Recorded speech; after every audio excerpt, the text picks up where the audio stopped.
Oh, good evening, ladies and gentlemen, boys and girls. It is once again time for the internet's favorite film centric list making podcast, 1021. I am one of your hosts, Poor, and joined with me, as always, is Jen. Yeah. I swear, for just a second, maybe because this is just how I'm feeling, I thought you said poor. Yeah. Because, yeah, I'm feeling that too, actually. You know, I'm not saying that I don't love podcasting because I absolutely do. And, I have a great time. But if only there was a way to somehow do this and also get paid for it, that would sort of be the best of both worlds. And honestly, I'm not really at a place where I can figure out how to do them both, but any suggestions would be truly welcome at this point. I'm open to all kinds of ideas. Well, Can from what I somebody just understand, pay me to talk? it starts with begging. We have to beg people for money, um, Oh, there we go. and then uh, I don't know if it comes first or second, but at some point there have to be listeners in the like tens of thousands or something like that. Oh, damn it. Um, and don't don't get me wrong, we love both of our listeners very much, and I'm kidding. There's our numbers are not the worst in the world. I'm on the Wadcast. I know what the worst numbers in the world are. Oh, I'm just kicking myself, and it hurts so good. Um, Uh, anyway, no.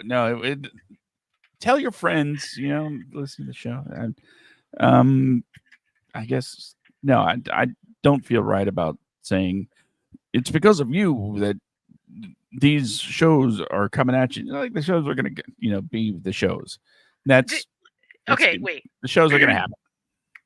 Okay, so I have to back this up just a tiny bit because I'm a huge, and I do mean huge, follower, love, absolute devotee to Joseph Campbell. Okay. And Joseph Campbell famously has this saying, which a lot of other people have, but Joseph Campbell kind of made it famous. And he's a lot older than any influencer I know. So, and he said, follow your bliss. Okay. And podcasting, strangely enough, is a follow your bliss thing for me. I just wish that I was independently wealthy enough to do this full time and not have to worry about, things like paying the electric bill and stuff like that. That's real. I mean, I'm going to Mhm. do it whether, yeah, I'm going to be podcasting whether I have, you know, filet mignon for dinner or whether I have uh, ramen with nothing in it. I'm still going to be doing it. But wouldn't it be nice? Wouldn't it just be nice if you could just get paid to be a full time podcaster? Oh yeah, Damn. it'd be great. I I think just don't have it in me to beg. it might be time for us to change our political affiliations. And if we troll enough, that does seem to be a way to get famous. So, what do you think? You want to join me on the right or Sell out everything I believe in for the sake of making money. Hmm. I mean, oh, come on, when you say it that way. Look, if we do that, there's a good chance I would end up a congressman, and I'm not really up for that. Uh, That is a good point. I am not ready for the vice presidency yet. I mean, I doubt oh, I ever will Jen, be. you're a woman. You don't have to worry about that. Oh, well, that's a good point. Well, come on. Kamala Harris did it. She made it look easy. Yeah, but you're talking about switching teams here. Oh, oh, that's a good point. Damn. I know. Yes, I did watch actually a lot this week's just to keep it timely. Uh the Republican National Convention. And I'm so confused about what's going on there. I won't say that I mean they're good looking people. They got some good looking people running over there. But boy, that's about the only nice thing I can really say. Yeah. Good luck to everybody out there. I hope we yeah. I'm just gonna go back to podcasting for fun because I'm definitely not ready for the political spotlight. As you can see, I can't even say anything mean about people that I actually feel something mean for. So Yeah, I know exactly what you mean. And before anybody says, "Hey, the reason why you're not making money is because you went woke and went broke," yeah, we're a uh, bunch of libs, man. just so everybody's aware, we were broke long before that. It's true. My political affiliation actually has nothing to do with my actual monetary demise. I believe that my monetary demise is just part of my socioeconomic pattern, my upbringing, and all kinds of other things like that. I really don't actually ascribe any big political value to it, but it would be nice, just 15 minutes of fame with a couple $1,000,000. I mean, come on, who doesn't want that? Actually, to be totally honest, I would take a couple $1,000 for many, many, many hours of hard work, and that would also be great. So I, I've got both sides covered. I'm definitely not being picky. Just put it out there. And I'm no stranger to doing the work. After all, I produce and co-host a couple of podcasts on a weekly basis. I See? uh, edit, write, and let's see, edit, write, and manufacture monthly zines for the Duval area. I write, scripts and poetry book coming soon. I do a lot of things. I wear a lot of hats. Most of those things, I make nothing doing, but the work is there. And the thing that I'm supposed to get paid to do, it's the summer, so of course, you know, it's vacation time since that's we take the time off for the summer, but Right. because of reasons that have not been explained to me yet, my source of income for the summer has been just not incoming. So So yeah, it's not really income, it's actually outgo. Yes, I am very much very so. aware. So that's us. But perfect segue. You know who doesn't actually have to make a living in order to succeed in the world? Um Billionaires. not well, they kind of count in exactly what I was just going to say, because I was going to say non-humans. And Oh I yeah, yeah. kind of think that they might fit in that same genre. They may actually just be AI plants. So, they may not even be real. I don't know. Who knows? I have no clue. But I had a great time putting this list together. At first, I think earlier I was talking about, how we got off the air and I said, "Oh my gosh, I put my list together and I had done it like super fast." And then I kind of went back and I looked at it and I was like, "Well, maybe a couple, maybe this one, maybe this one." And I basically put together a list of movies that I love in for very different reasons, but they're all kids movies. Every single one of these is a kids movie. So I put together a list of movies with no humans in them, but they're all kids movies, and I couldn't have really planned it any better. These are such feel good movies that it actually made me feel good just putting the list together. We did a quick rewatch of one of these movies, and I was not unhappy by watching it again. It was just as good as I remembered it. So I'm excited to hear what you have to say on your list tonight, too. Same. Okay, that wraps things up. We both said Uh, we have all all kids right. movies. So yeah, we're So done. so Let's we'll just say that we'll move on to the next list. Our next list. turn off the lights and Just save some electricity. hey, no, I'm here. I'm not getting paid for this. We're staying. Oh I wait, pay you. actually the other way. I absolutely do pay you to be here. I mean, not like with like money, but Hmm, with other things like kindness and comedy. yeah, I make you laugh. Yes.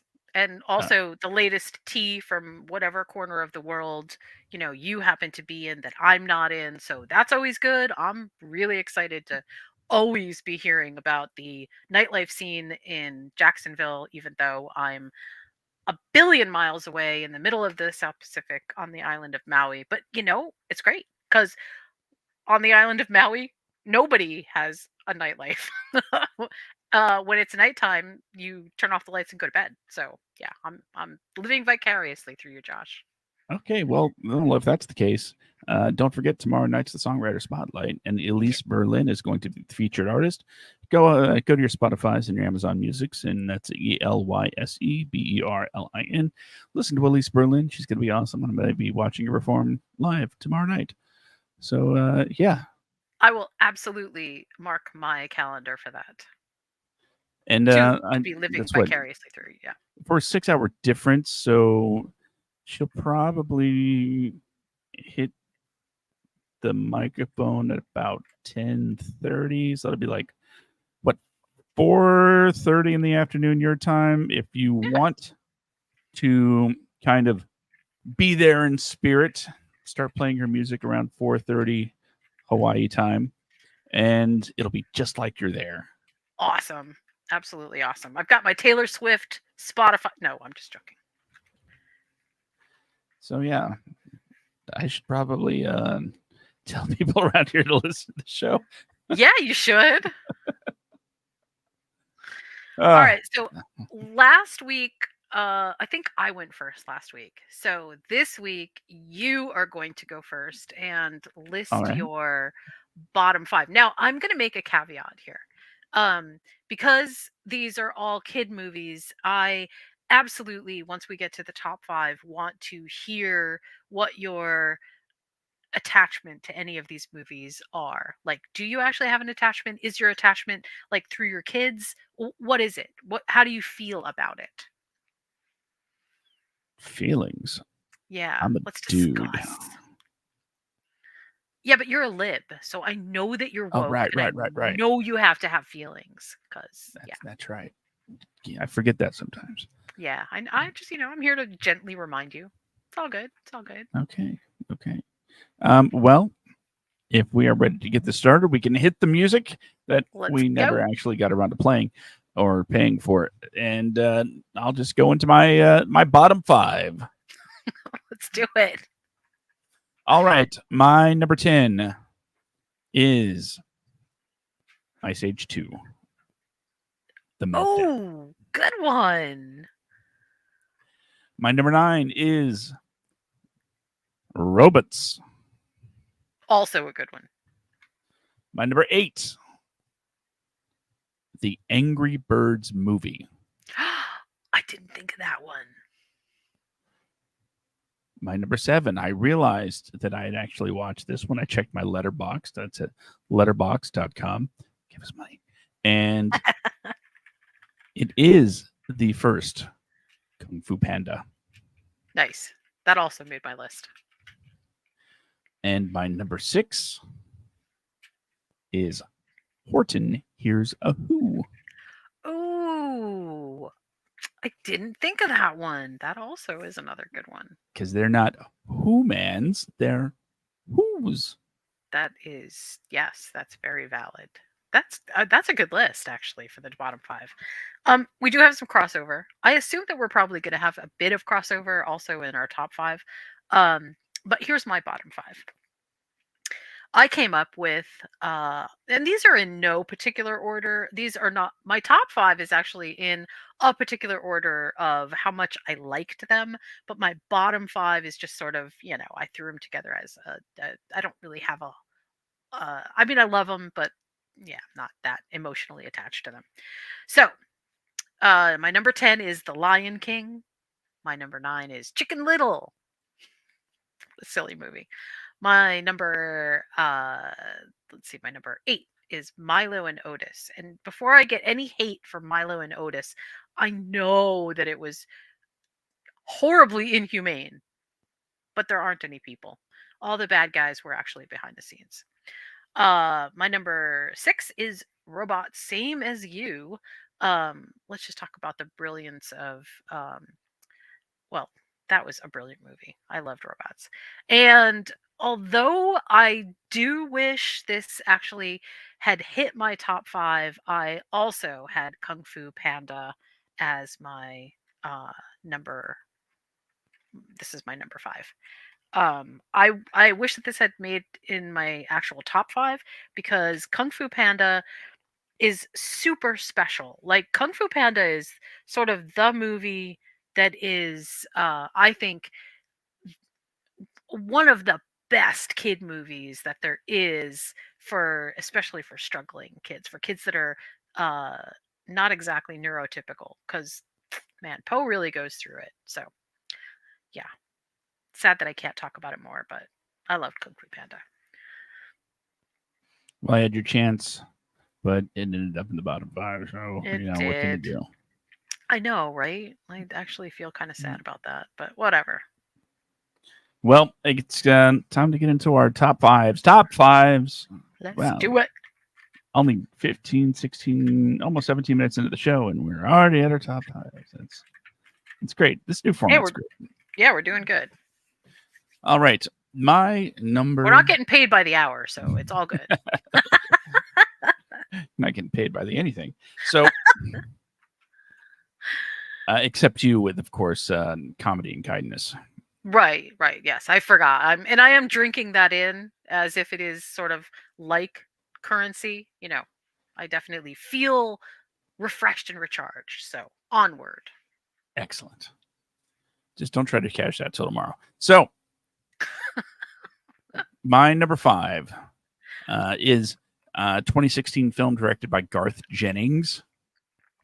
And when I first saw it, I have to say it just kind of took me by surprise, to say the least. My number 5 is a movie called Sing. Sing. I kept wondering about Sing. I kept wondering if that was how is it how are there no people in Sing? Well, there's no human. It's all animals. Yeah. Yeah. No, I totally get it. I just always wonder myself, how can there possibly be no people in Sing? But yeah, you're right. Now, for those of you that are unaware of Sing, it is there's two of them. I'm talking about the first one, of course. It's a jukebox musical. Okay, so I guess if you don't know what a jukebox musical is, it's taking hit songs that are sort of, well, unrelated to the story itself. So it's not like, a musical where, the music sort of advances the plot with exposition and storytelling.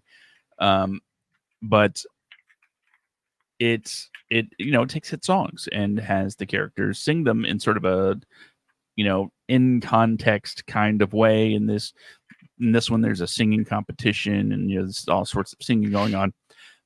Has the voice talents of Matthew McConaughey, Reese Witherspoon, Seth MacFarlane, Scarlett Johansson, John C. Reilly, Taron Egerton. It's just a great cast, up and down, with you know sort of a typical we gotta save something kind of story, but it had all of these things going for it, that I like. One, musical; two, um, well done animation; and three, well, the voice acting is superb. But Yeah. four, what was that fourth one? It was so important I forgot it. The point is, it. Oh, right. It's not necessarily a movie about like show business, but it is sort of about show business. It's about a theater, Yeah. and I really like movies about production stuff. I know when it comes to writing, people will say the only people that are interested in films about screenwriters or screenwriters. And it's like, okay, yeah, doesn't mean you have to stop making them. Yeah. Also, guess there's a lot of them out there because they keep making them. So just from all of those, things, Sing surprised me by its quality overall. Because let's face it, it doesn't have like a powerhouse IP behind it like a lot of other places do. It doesn't really even have the the I struggle with this next part because I don't want to be okay. It was distributed by Universal, right? Right. And they're one of the big, the the big the big players, one of the biggest film distributors in the world. Um, Absolutely. and it was made by Illumination, another company that's known for really cool stuff. But in my mind, maybe in yours too, I see Illumination and I'm like, I don't know, at any point they could just drop off because Yeah. they haven't, I don't know, they consistently make good things, but I still don't put them in the same realm as like a Pixar or DreamWorks or anything like that. It's I don't. Do you understand what I'm trying to say? I do. I absolutely do. And Sing, you know, if you kind of go in with this preconceived negative feeling, like, oh, this isn't anything I'm used to, so I'm not going to like it, then you can imagine how it's just not going to be much. But no, it showed up, it showed out, made a ton of money, warranted a sequel, and became arguably one of my favorite animated jukebox musicals. I guess. To be frank, it's like probably the only one I can think of off the top of my head, other than Trolls. I don't think I've seen a Trolls movie. No, I don't think I have. But I'm mumbling and stumbling here. Look, Sing is my number 5. It's awesome, and I really probably shouldn't have spent like 7 minutes talking about it. So, Jen, what is I your number 5? so just to add on to this, first of all, Sing 2 was, I don't know. I guess it's open to debate, but I liked Sing 2 more than I liked Sing, which not for the reasons that I expected. I actually liked the music in Sing 2 more than I liked the music in Sing. Story wise, they are pretty much on par with each other. But I, also, the cameo song with Bono sort of did it for me. Um, I don't know. That's like one of my favorite songs. I can never get enough of that. So it kind of captured me a little bit. But Sing is unique in the, hey, human not human kind of situation, because unlike a lot of the movies, especially some of the ones that we're about to talk to or talk about, there isn't really direct metaphor in the story characters with human with different types of personalities and stuff. It definitely is an altogether, these characters have their own fully formed personalities. There's something else about, they're not meant to stand in and represent um you know a bully, a narcissist, whatever, whatever, whatever. They're very fully formed characters, and I love that. It's that's rare. Most movies that have zero humans in them, the the reason that they have zero humans in them is because each one of the characters is a representation of a part of humanity, or a part of the human experience. And that I think that that makes Sing a little bit special. So that was a great choice. Very good choice. Thank you. Before we go on, I do want to say about Sing 2, I also enjoyed it very much. And the only reason it's not also on this list is because I figured I should probably only have one Sing movie. I My totally agree. my only issue with Sing 2 was the fact that before it came out, they had one of the most uh, revealing trailers ever. Yeah. They showed they showed everything, and including like the climax, and it wasn't one of those things where it was like, well, this is taken out of context. They're like they told the whole story through the trailer, so it was like, why? But then you realize, and I think they realized, oh, they're not really going to show up for, you know, the reason why these animals are singing again. They're showing up for the music Right, and right. where it fits into the context. And they're like, okay. And I was totally on board when I saw it. So yeah, Yeah. even though I knew everything that was going to happen, I was like, I'm still into it. That's my It's Sing 2 thoughts. and it was still infinitely worth watching, despite the fact that we kind of already knew what was going to happen. Hmm. Yeah. Okay. My number, I'm getting my list all confused. I was just about to give you an action hero and I realized, no, we're not doing action heroes. Okay. My number 5 pick is a little movie that has a crazy cult following. Um, and honestly, the crazy cult following that this has, I think, is totally warranted.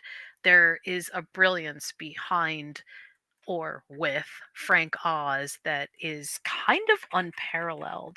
I can't think of anybody except Jim Henson who has the same breadth of imagination and insight into creating characters that are not human but absolutely are the pinnacle of humanity. And I can't give Frank Oz enough credit for this, but The Dark Crystal is my number 5. Now, I won't get into a lot of the actual movie for The Dark Crystal, but I will say that if you haven't seen it, you should definitely see it. There was a series that was kind of spun off from the movie where they really investigate the lore behind the things that happen in the Dark Crystal, and it becomes its own very deep mythology. It's it's really excellent. That's the series. The movie has its own world building, and it's truly amazing. But the characters in the Dark Crystal, which are all puppets, and they all have sort of their own special what's a good word for this? They have their own special presence, but more than just having a presence, they each have a very specific role to play. And a lot of the roles that they play, I mentioned at the top of the broadcast that I really love Joseph Campbell. They are kind of archetypes in when you're deconstructing myth, you find archetypes in many different character pieces, and each one of these characters kind of runs with a specific archetype. And by the time that everything is all said and done at the end of the movie, you really have a very complete myth, which is gorgeous. It's just absolutely beautiful. So, I haven't asked if you've seen The Dark Crystal, but I am thinking maybe you haven't. Have you seen The Dark Crystal, Josh? I have not. One of the reasons that I expect that a lot of people haven't seen The Dark Crystal is one, it's a little bit older. It's 1982. When you watch it, it feels a bit dated just because we have a lot of superior methodologies for creating motion on screen. We've got a lot of green screen stuff. There's things that happen which kind of don't need to happen the way that they used to. I would counter that with that's part of the reason that the Dark Crystal is such a shining example of excellence in um, craftsmanship. A lot of the sets are practical. They're all practical in pieces because the puppets had to actually be sort of interacting with the physical set itself. That's amazing.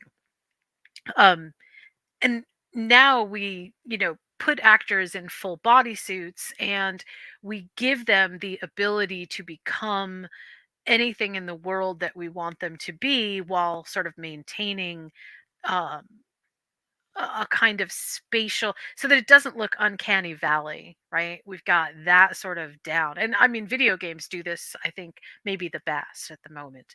But when you watch a movie like The Dark Crystal, you first of all you get a taste of nostalgia, but secondly, because they none of them are human, they all are extremely unique in their design and in their look and feel, in their costuming. They're all amazing. And I really love that. We don't get a lot anymore of sort of these really kind of far-fetched ideas. We tend to like things a little bit more either streamlined to be a bit more humanoid, or we kind of go in a bit of a really off direction where we're looking at something that doesn't have that isn't how can I say this? I guess the best way to say it is the puppet work in The Dark Crystal is well worth enjoying for just the aspect of the craftsmanship itself. The story is also amazing. The myth, the legend, the world building, it's unbelievably good. But overall, the aspect of all of these characters not being human and going through some of the same things that sort of humanity does, but also recognizing that there are unique things to this world that we would never experience and they don't look like us, sort of makes it a bit more special, I think. So the Dark Crystal gets my number 5. It is definitely worth watching. I just get really good feelings when I watch this movie. So, Dark Crystal, number 5. I'm assuming an excellent choice because if it's made by you, of course it is. And also, I have to say that Jim Henson did have a role in this too. I'm crediting Frank Oz a lot, but um, Jim Henson did have a bit of a role in this. And there is a new the reason I mention is because there's a new movie that's coming soon that explores the whole world of Jim Henson, or a lot of the world of Jim Henson. And it is being produced by Ron Howard. So that should be really interesting. I'm excited to see. I'm sure we're going to get some crossover between Jim Henson and Frank Oz because they were an amazing duo as well. And this particular movie was one of those. So kind of excited about that. Maybe I should check it out. Yeah, I think you definitely should. I feel as part of movie making history, um, I think that Frank Oz and Jim Henson probably gave us more than we could than we could really give them credit for because they spawned so many ideas because they they're just the Muppet Show as a variety show was crazy and good, and I don't think anybody expected that, but it also gave a lot of other people ideas for similar types of shows where they brought together a lot of different talent, and they weren't afraid to use puppets, and they weren't afraid to use different kinds of interactions. So yeah, I feel like this could be something really good. Definitely worth preserving, archiving. The history in Hollywood is, I think, really important at this point because we've made so many monumental strides that we could easily, in a generation, forget some of the things that have been the biggest drivers to content and ideas for content moving forward. So I am definitely all for that. Well, I'm pretty sure I have it on my watch list already. So, yeah, I'll Oh, take some time because, like I said, I got plenty of it. good. All right, my number 4 is a movie that few have seen, unfortunately, because it's very good, and to me, it sort of cemented a lot of legacies Wait, did you and just say few people have seen it because it's very good? no, I mean those were the words I said, but definitely not the context, the same annotations. Oh, I see. So you were being sarcastic. I got it. Said few people have seen it, which is unfortunate because it's very good. Gotcha. I think I worded things right that time. You did. Okay, good. Cool. So, my number 4 is a 2006 movie called Cars. Hey, I know that movie. No, only like 3 people have seen it. I'm sorry. I'm too busy trying to make myself laugh. That movie was on repeat at my house for years. Just Everybody knows what this movie is. It's not really a whole lot to break down here, but for a kids movie where the characters, that's the word I'm looking for, the characters are like cars, and it's like it's sort of like a sports movie. mm, Fish out of water tale, fast car in a small town, learning, lessons about, uh, ironically, slowing things down to move faster, that kind of thing. Uh, Learning a simple life. That's what Cars is all about. And I think it's a pretty good message for the kiddos. I talked about the voice acting in my number 5, Sing, right. and Pixar does what Pixar does, and just rather than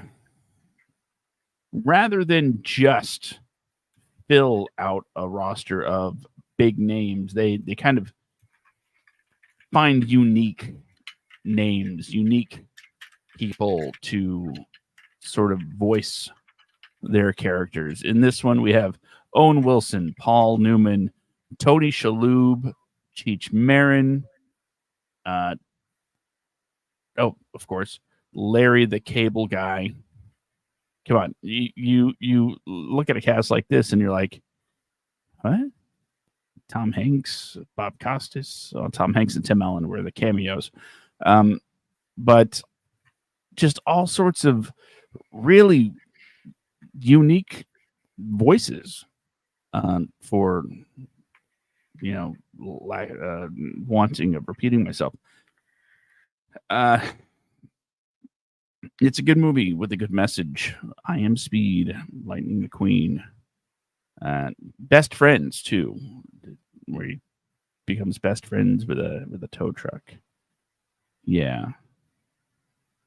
Let's not forget that the voice of Mario Andretti was No. voiced Yeah. by Mario Andretti. So yeah, that was that. One of the interesting, I personally think one of the most interesting theories of cars is that the personalities of the cars themselves are the personalities of the people who drove them the most. And I kind of love that. I just feel like that is, yeah, a really excellent way of the personality transference from something organic to something that isn't organic, but also has the spark, the human element, if you will. I kind of love that. As a theory, that always makes me feel like, I can just imagine, who each one of these characters would have been, right? Like, I think I feel like Mater is sort of like my most favorite, um, because I can just see who that character would have been, and it is absolutely reflective in the way that they bring that to the table. I feel like that's sort of one of the coolest theories about cars that there is, especially as the series kind of runs forward. It starts to make a lot more sense if you really think about it. So yeah, kind of good. You want to know what's really funny, specifically about Tow Mater? What's up? Tow Mater is voiced by Laird the Cable Guy, Right. who is a character unto himself. So he's kind of doing a 3-layer performance here with uh, doing the Larry the Cable Guy character, doing Tow Mater. It's true. And for those of you that aren't aware, Larry the Cable Guy is not uh, not a cable guy. I'm pretty sure his birth certificate doesn't say Larry the Cable Guy. I mean, I could be wrong, but I don't think so. No, Larry the Cable Guy's real name is Daniel Whitney. There you go. Although his middle name is Lawrence, so there's a little bit of Larry in there. The point is, it's this guy performing as one character, performing as another character. So it's very Tropic Thunder esque. Kind of meta, yeah, just a bit. But then you have characters like Doc, who's voiced by Paul Newman, who Paul Newman also has played various, race car kind of people and done a lot of action stuff. So his voice is really iconic, and the character choice that they made for him was also just perfect. You've got Cheech Marin, who absolutely fits Ramon. That was genius. I loved that. Low and slow. I mean, like, you can't. How do you get any better than Cheech Marin for that particular role? I don't know, and any more than you can get George Carlin as Fillmore. You cannot get better than that. Like, that was just perfect. It was absolute genius. Michael Keaton was in that movie. Um, and who was the other one that I was thinking? One Tony other one Shalhoub that I was thinking. Although yes, that's true, but I can't. or Bonnie Hunt. Wasn't what I was thinking. Yeah. Bonnie Hunt, yeah. God, Bonnie Hunt. Oh, Dale Earnhardt Jr. That's who it was. Dale Earnhardt Jr. is the other one that I was thinking. Jay Leno was in this too, weirdly. What? But Jay Leno? Jay Leno? yeah. But Dale is obviously a race car driver himself, or has been, and I absolutely thought that the fact that they chose some of these people was so forward thinking. They just did a great job. So good choice. Cars was a great choice. Richard Kind, Dave Foley. As long as we're naming people that are in the movie. Billy Crystal was in this movie. Like, there's so many people in this movie. So many famous people in this movie. They really pulled out all the stops for this movie. The credits for Cars goes on and on. But they and on. did it. They did it without having the cast overshadow the movie itself. Yes, and that's why I'm saying, like, the personalities of the cars, according to this theory, which is great, taking on the personality of the driver who drove them the most. it just sort of like fits even in a meta-contextual kind of pocket, because even the characters, even the actors who are playing these characters, you could see that, hey, yeah, that's exactly the kind of car personality that they would have. I can get behind this. So, yeah, great choice. Good choice. Thank you, thank you, thank you. All right. Let's see. My next movie, which is, oh god, okay.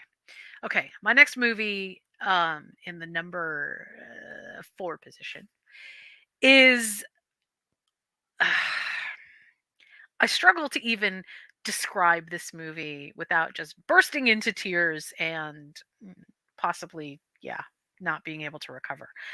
Everybody remembers the first time they saw The Land Before Time. And the amount of adult trauma that people have associated with this movie is kind of through the roof. Now, when I first saw The Land Before Time, um, it it was sad. I mean, it's unreasonably sad, but that wasn't the message that I took away from The Land Before Time.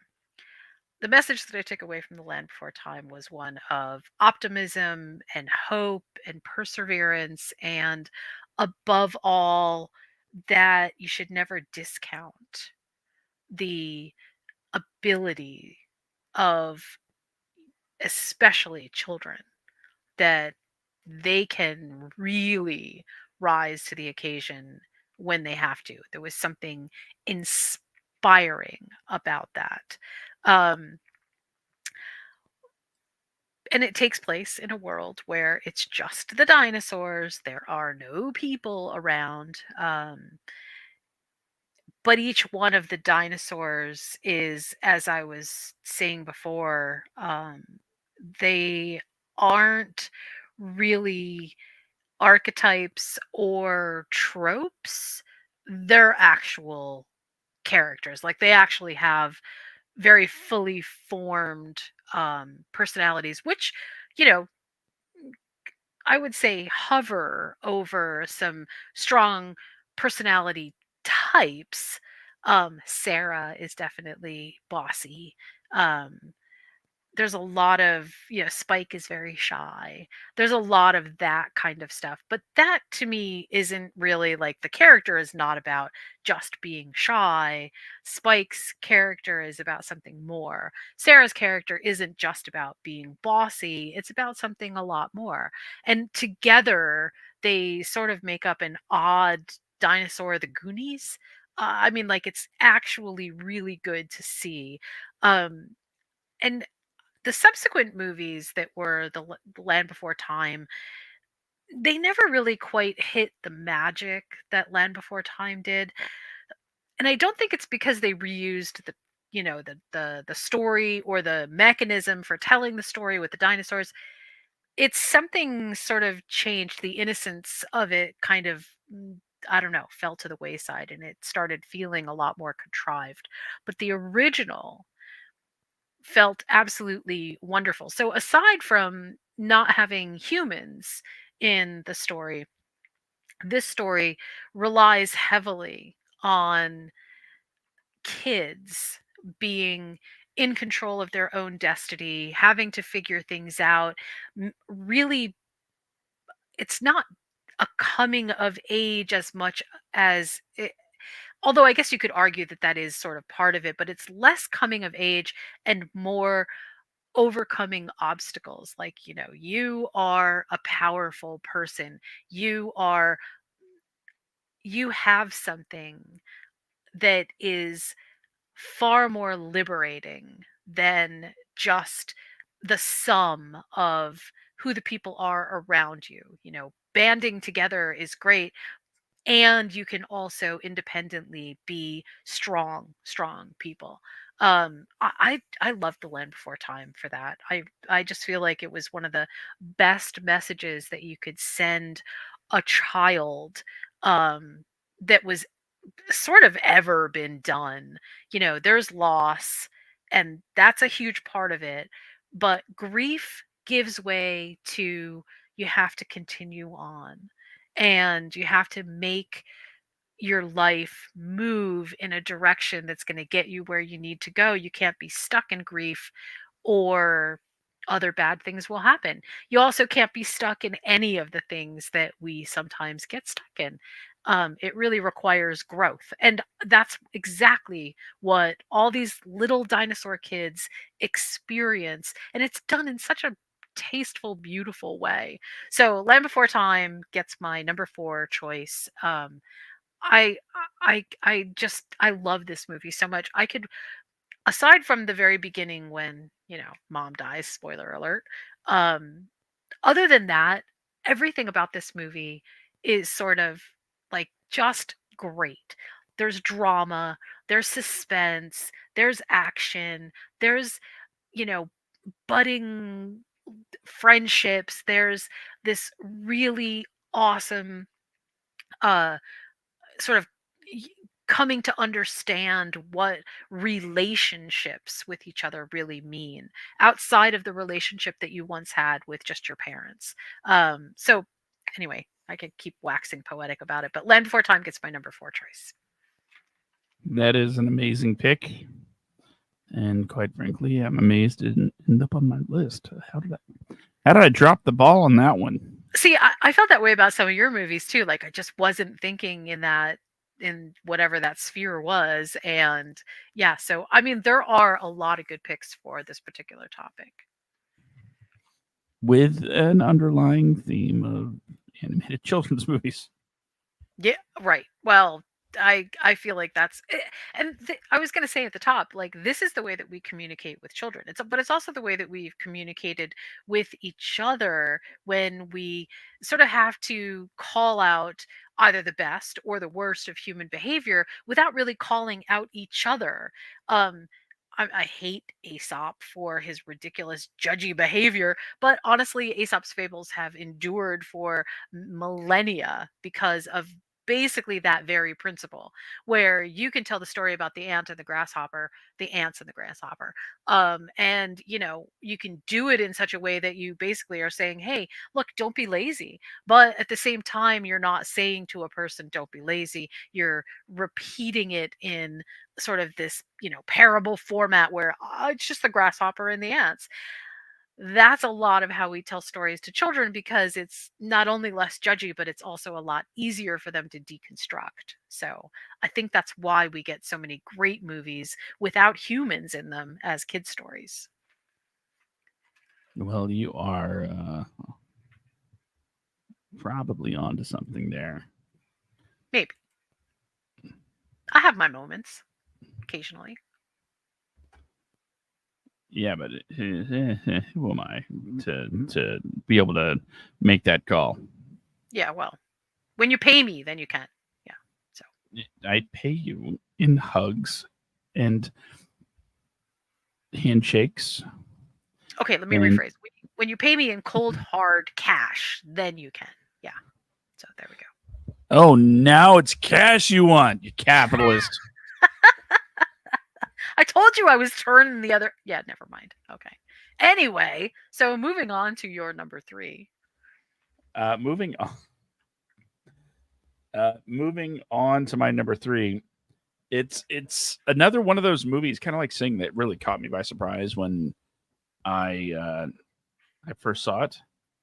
Oh, nice. And that's one of the things about being a parent. Sometimes you see these movies that are made for kids, and you're like, hey, wait a second, this is actually good.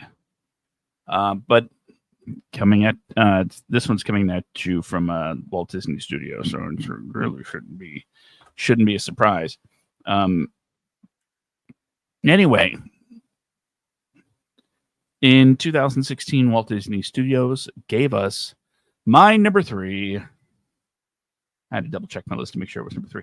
My number 3, Zootopia. Yeah, that almost made my list. It didn't, but and I'll tell you why when you're done. But it almost did make my list. Why Zootopia? Well, I'm glad you asked. Not only is it a genuinely funny film that has, the classic unlikely duo combination for comedy, a familiar trope, sure, but it works. It works very well.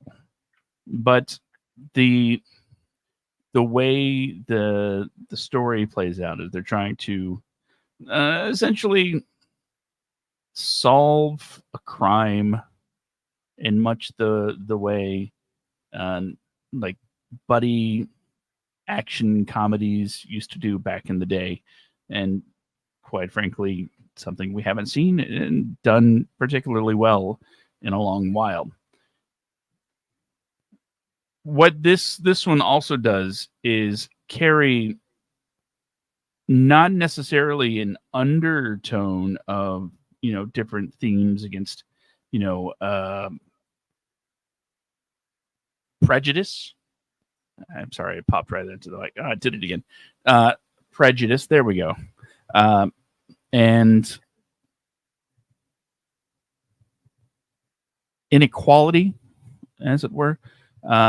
People expected to fulfill certain roles um, in society, and it was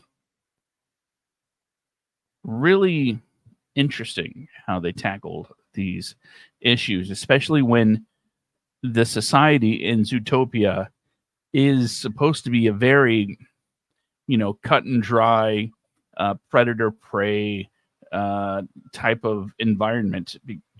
Just by the types of animals that the characters were, you were supposed to have a certain preconceived notion as to what their, personalities and goals were, and for the most part they're fairly spot on. But uh while it didn't subvert expectations as far as character or animal stereotyping, it did allow of that to be, I think, an incredible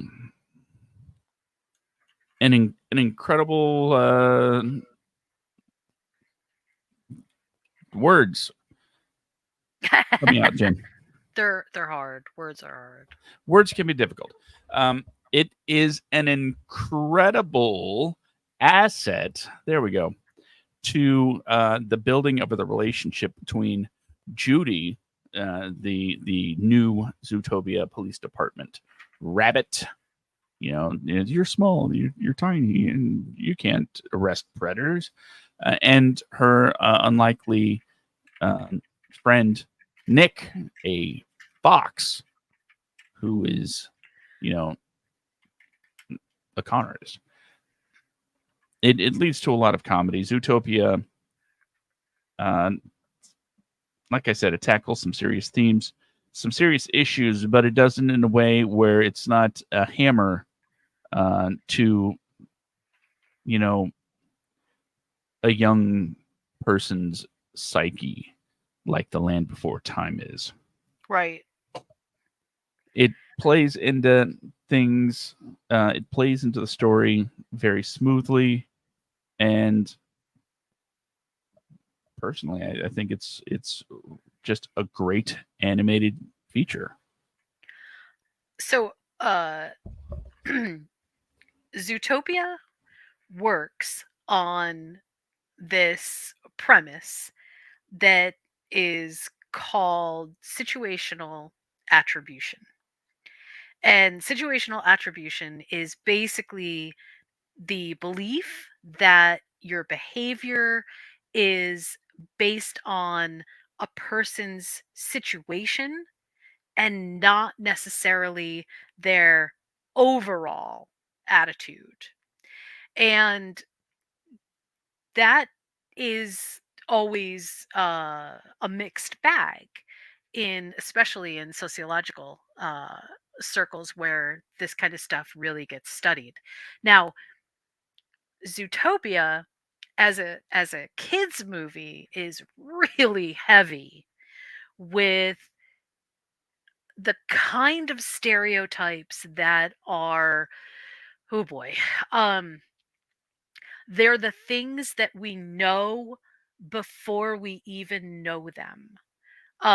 They're things that are sort of woven into the very fabric of our society, and we pick them up with or from media, from different kinds of culture, from the books that we read, the TV that we watch. It's a very ingrained kind of a thing, and Zootopia, in my humble opinion, tries to sort of deconstruct what these stereotypes mean. Do they mean that they are specifically individual, that is like an individual, or just a small little group that's the reason that we have them, or is it the collective, is it the society at large, is it something bigger than just, and really, I mean, it kind of comes down to person. Is it something more than that? That to me is always, it's been really fascinating to watch Zootopia and kind of deconstruct what that sort of is. Now, Zootopia matches a bunch of the both gender and, let's just call it, the socioeconomic backdrop for each one of the characters with very specific animal choices. And the animal choices themselves are sort of like a bit of a whistle for what stereotype they belong to. And that in and of itself is fascinating because humans associated, or associate wolves with one type, with, rabbits with another type. We even call each other different animal names as either an insult or as a compliment, depending upon how we're feeling about that person and what we want to convey to them. And Zootopia does this really cool thing where they're sort of calling that out in plain w- language with a great story behind it to say, hey, maybe this is worth investigating a little bit more. Maybe what you think is the sum of people is not necessarily just the sum of who they are. Maybe it's the sum of the collective at large. There's some really interesting ideas in Zootopia. So excellent choice, because honestly, that it's a super good movie. It didn't make my list because when I watch Zootopia, I see snippets and tropes of actual people, and I couldn't break away from it. It was just too hard for me to break away from. So I kind of didn't associate it as much as I associate some of the other movies with not having people in them, because they, to me, were just too much of the human trope. So but I kind of figured that you would put it on the list. So that's great because Yeah. it's definitely a good movie. I am glad you were able to break it down much better than I could because for some reason I thought I had words, and then the words were like, "No, you don't have us." So, Um, of any of the skills that I have, which are not exactly in huge supply, but of the skills that I do have, being able to explain things is definitely one of them. I don't always do it perfectly, but I usually have, let's just say, a bit of a superlative vocabulary that allows me to explain things in rather broad terms, which I do feel like sometimes helps, especially when we're trying to break down media, because it's not always apparent when you're watching media. Even if you get it, sometimes it takes someone saying that what you were seeing was this, and you go, oh, yeah. that's exactly what I was seeing. I just couldn't quite form that concept. I just couldn't quite put those words into exactly what it was. So, you know, I 100% understand where you're coming from. It is, if you've deconstructed enough media, that's where you get the language to be able to do it. It's not that you don't know it. It's just there is just specific language around it which helps. So, you're smart, Josh. You got this. Thank you. Okay. So I'm going to move on to my number 3. And my number 3 is a lot, actually, and it's not like Zootopia, but it is kind of like Zootopia in that it is definitely um a reflection on collective society and how we all have different roles to play, and how when we break out of those roles, oftentimes there is bitter resentment for it, but more often than not there's a lot of peer pressure to push us back into the roles that we were born for, destined to use, or just are basically, this is what you're accustomed to, this is what you get to stay with. I am talking about Pixar's A Bug's Life. Um, I love A Bug's Life, by the way. The Frances, especially the ladybug, is one of my favorite characters for so many reasons. But A Bug's Life is without humans. It takes place in a couple of different places. One is sort of like the city where basically all the bugs go.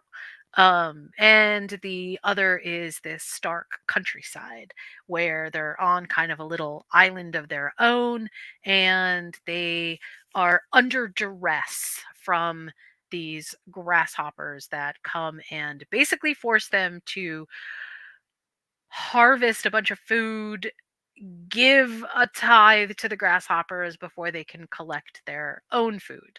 And standing up to the grasshoppers proves to be sort of the central climax of the movie. And also enlists these city bugs that come and help the country bugs. So that's kind of it in a nutshell.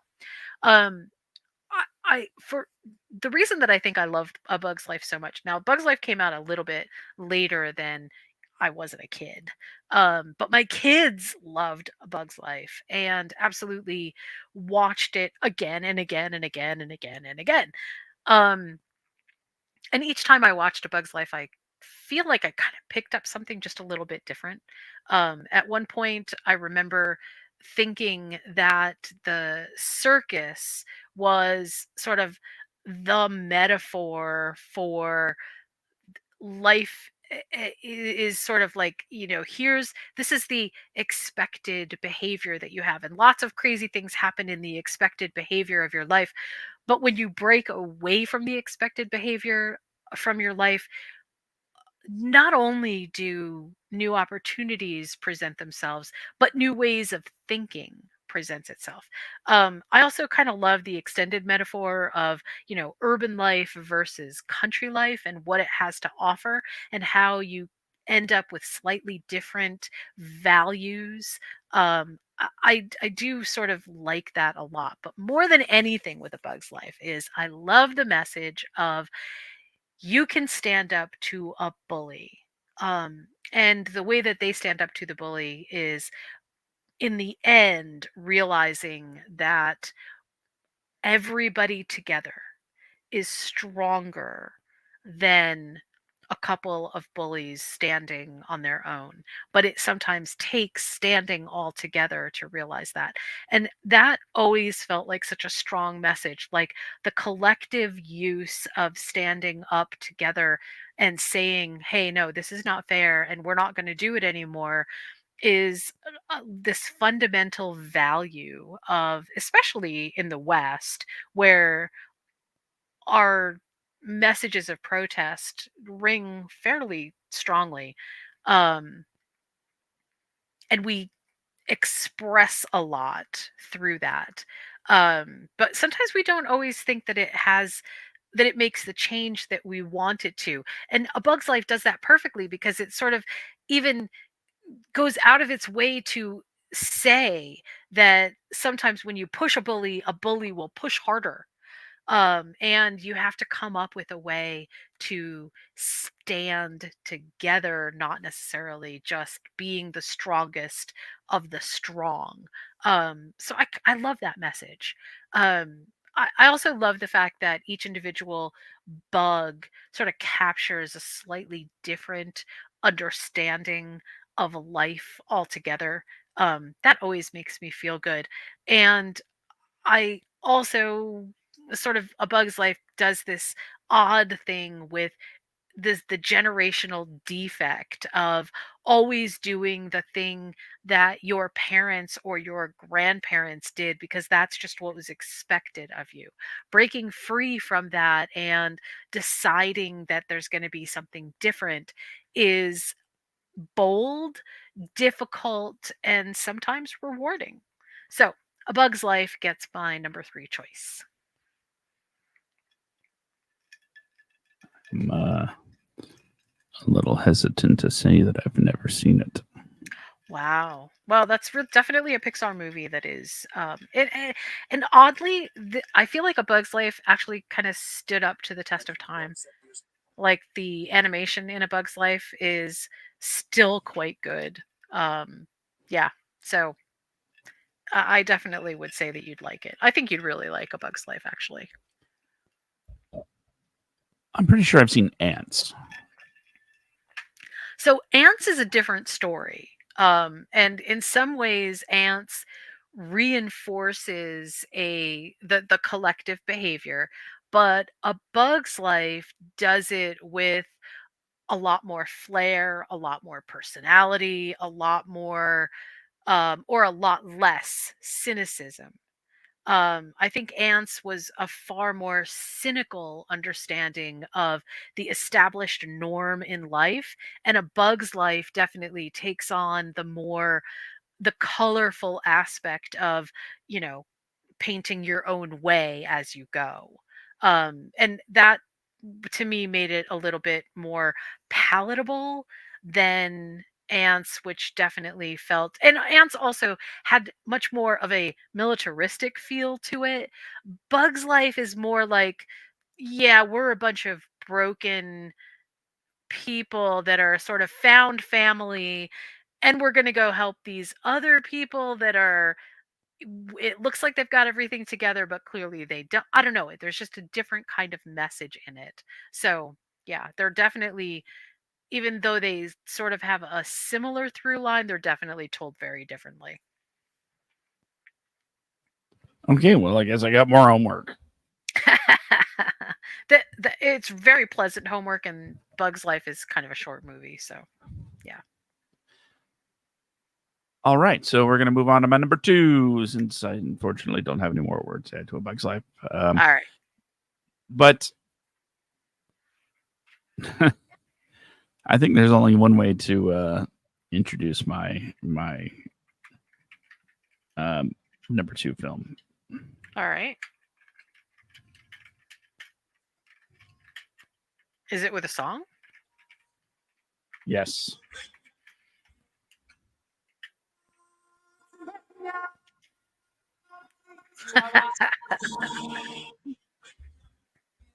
Yeah. Of course. Of course, it's The Lion King. It's an all-time Disney classic from the 90s, telling the story of Simba and his rise to the throne. I mean, do they have thrones? No, they just Pride Rock. With his friends Timon and Pumbaa after evil Uncle Scar kills his father Mufasa. Yeah, and there's a monkey named Rafiki. And yeah, it's a whole lot of fun. Banging soundtrack. I mean, honestly, the 90s, if the 90s, Disney brought the soundtrack game hard.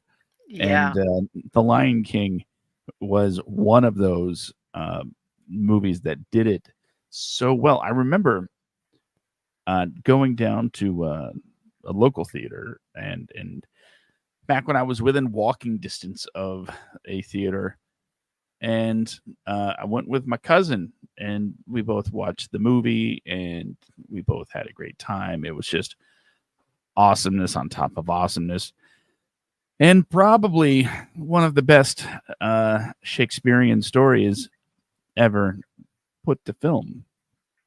And I say that with no hint of irony or sarcasm. The Lion King is a beautiful film in every regard, and also somehow remains timeless, as well as a a what do they say, a sign of the times, or a reflection of the time it was made Right. technologically, with the 2D animation. As you see, there's not a direct pivot to computer animation, but you could start seeing some of the effects that computers were going to have on animation from like that point moving forward. Right. Aladdin was another one that toyed around with some of that stuff. But and of course, uh, during the first half, I guess you could say, uh, it was so 90s in the fact that the voice of Simba was none other than 1990s teen heartthrob Jonathan Taylor Thomas. And if you're old enough to recognize that name, your back probably hurts, because after Home Improvement ended, and he was in a few movies. He kind of pulled away from acting, it seemed. So if you're not familiar with the name Jonathan Taylor Thomas, just trust me, as a teenage fella of the times, he was definitely the one all the teenage girls were like swooning over as far as actors go. Uh, what can I say? It was the 90s. Back when Tiger Beat magazine was still a thing. Remember that? Oh God, I do actually. It seems really, not to go off on much of a tangent here, but it seems really weird that the 90s, it appears,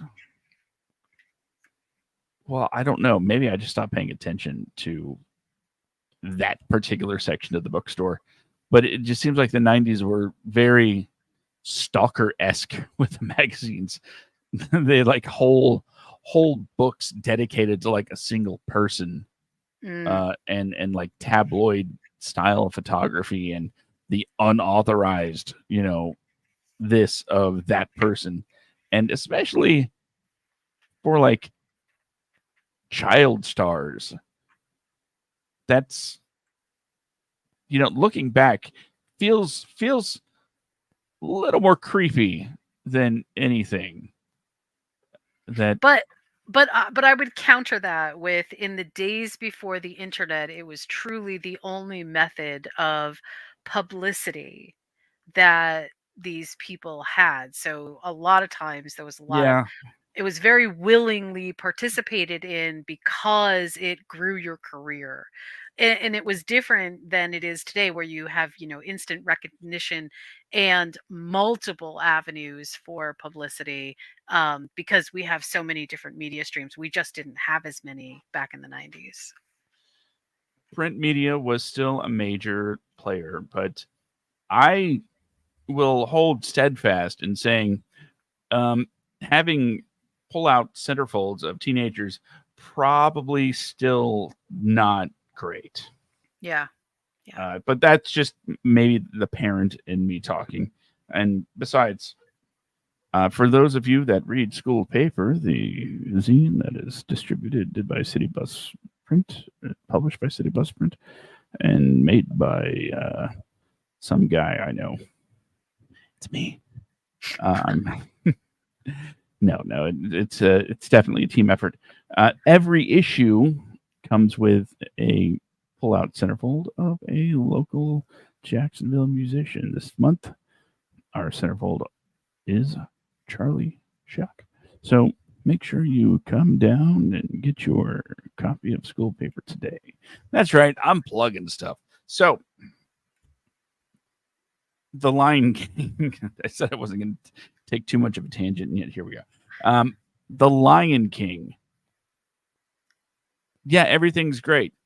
It's beautifully performed. It's beautifully written. It's uh, a master class in execution as far as storytelling, and it has that Disney style that we all grew up with when it comes to this terrible tragic situation, right?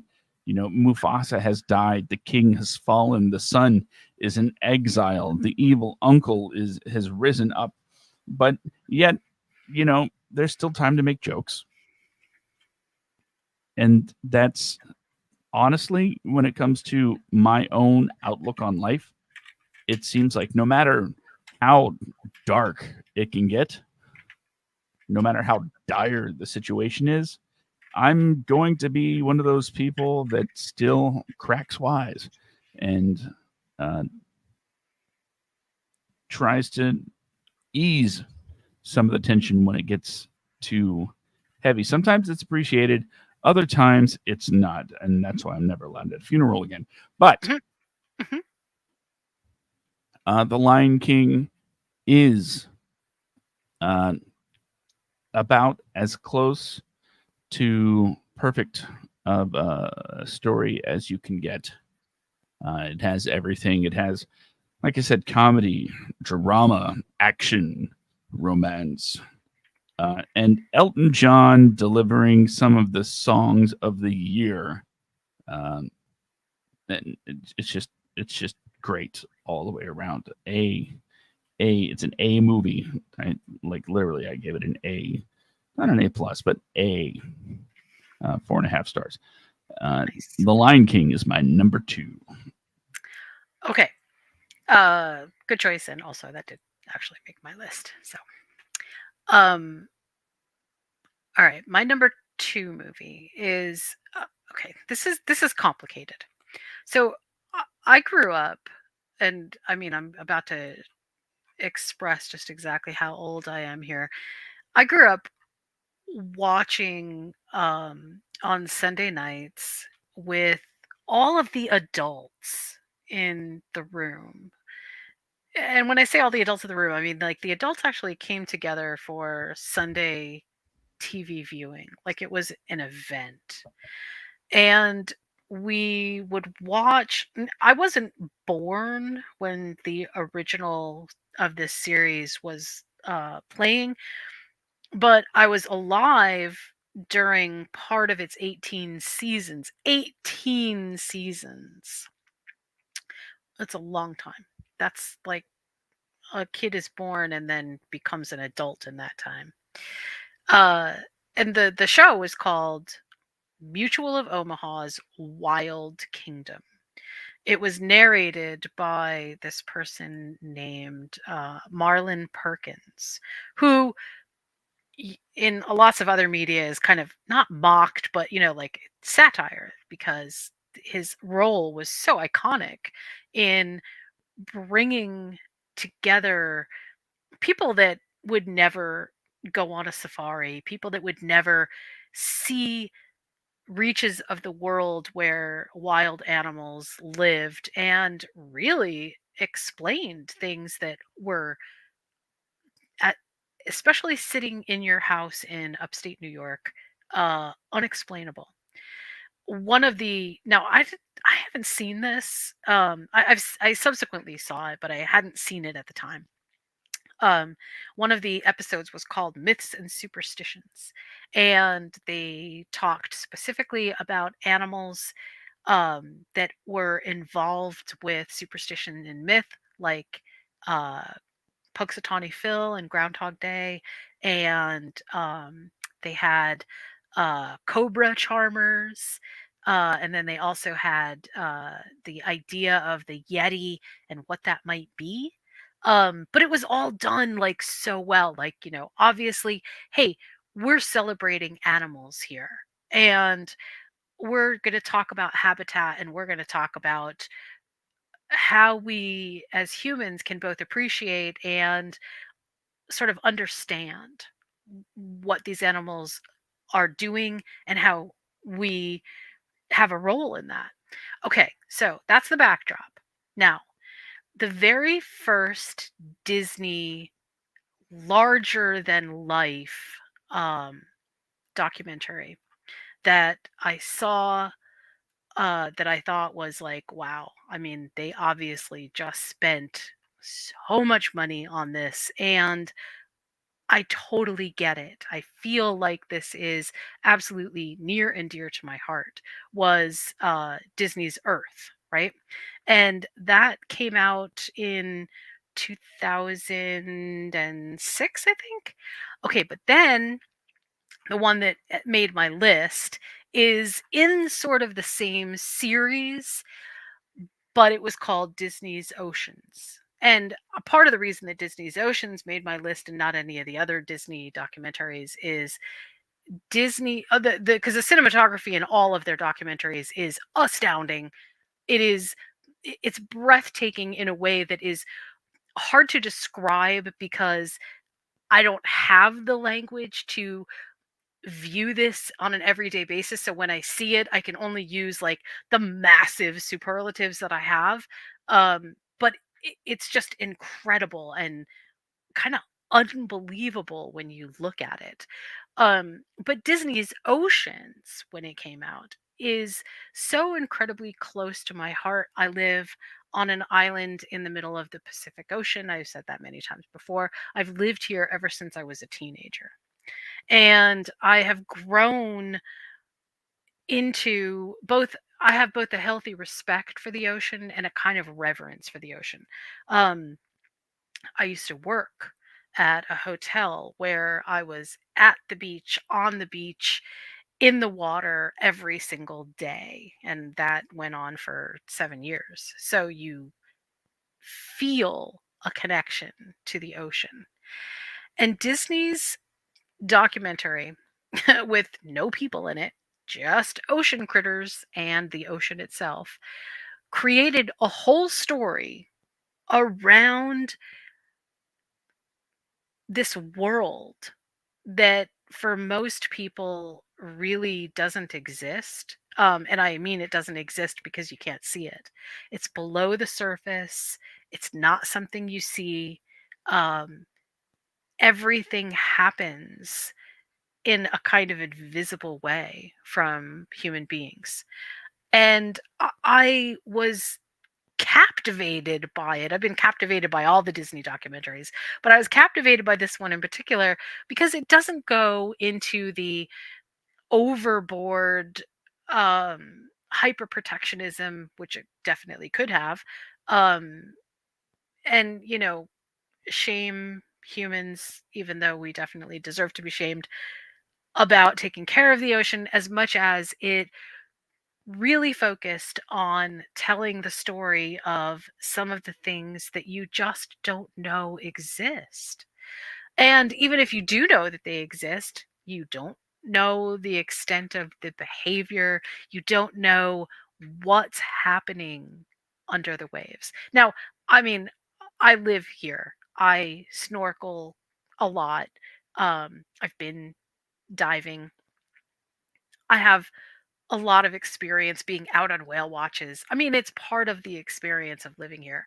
But that documentary got to me. It made me see things that I've never seen before, and it gave me an appreciation for the animals that inhabit the same planet that I do, that I have no understanding of. I don't know who these people. I don't know who these creatures are. Um, and it was great. It was absolutely great. It was world building in the most eye-opening way, because the world building is on my world. I just didn't or don't know about it. And sometimes I feel like it's happening sort of right in my backyard, and I still don't know about it because it's under the ocean.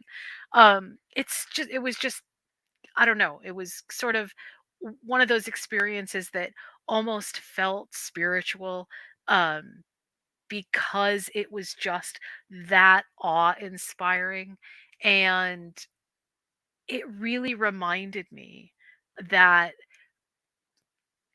people, us all together, we have ego. We have a sense of, we think that we are the most important thing. We, as the apex predators on the planet, have a domain that is ours. We control it, and I get that. But every once in a while, you'll watch a documentary like Oceans, and you begin to realize that there is a lot we don't know. There is a lot that we just don't experience because we're not ocean dwellers. We don't breathe salt water. We aren't down there to see this whole other world expanding and unfolding and going through its own drama, its own beautiful courtship of itself. Um, and it's worth celebrating. It's absolutely worth celebrating.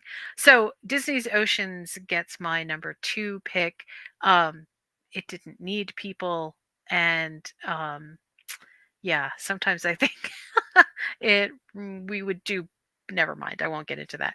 I really love this movie though. It was absolutely gorgeous. The amount of inventive cinematography is unparalleled, and the idea that they came up with in order to shoot some of these is also amazing.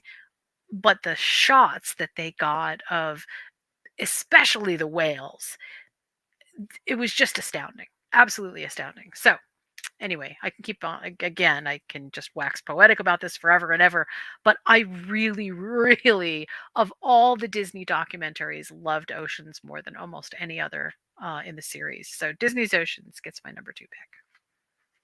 Well, well, well, well,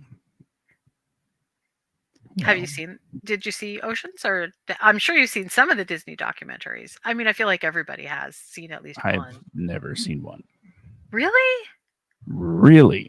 Wow. Okay. That, I And, mean, you're and I watch definitely. documentaries. So I will say that. I mean, you can start with Disney's Earth. Um, and of course that's great, and it follows kind of like three sets of animals: a mom elephant, a mom whale, and a mom polar bear. And it's a great story. They do a narrative, beautiful thing with kind of tying everything all together, and it's gorgeous. But the later uh, nature documentaries by Disney are kind of in a league of their own. Like they obviously they developed brand new technology, brand new kinds of filming techniques just to do these documentaries, which is in and of itself an amazing piece of history in terms of cinema. But they also kind of preserve, once again, for the human archive, a world that may not even exist in 50 or 100 years. And there's just an amazing amount of reverence and awe that I have for all of the Disney. I mean, they put a ton of money into them, and that, I'm not saying that that's like the end all, but it shows. It absolutely shows. um the Bears movie, I think, is also one of my favorites, because bears just have such personality.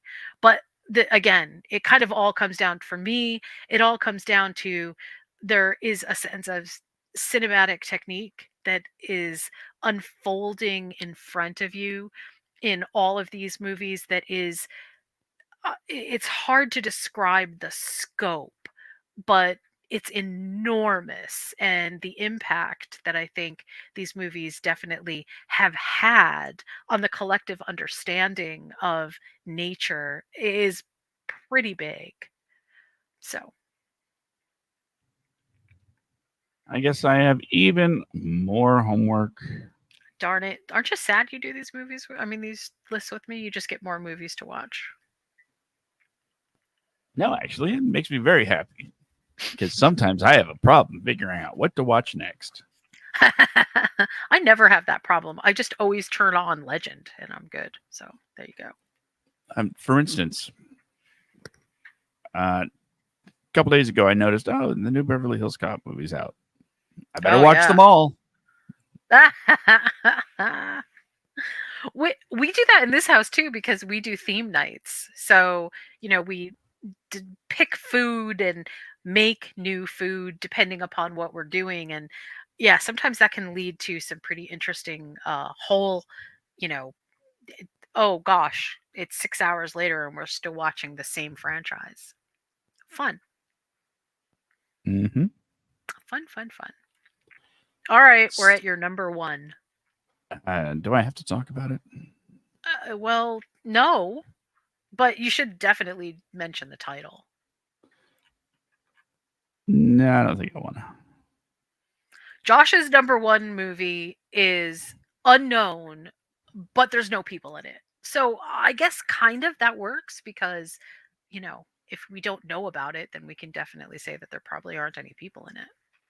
Well, I there guess that aren't. could work.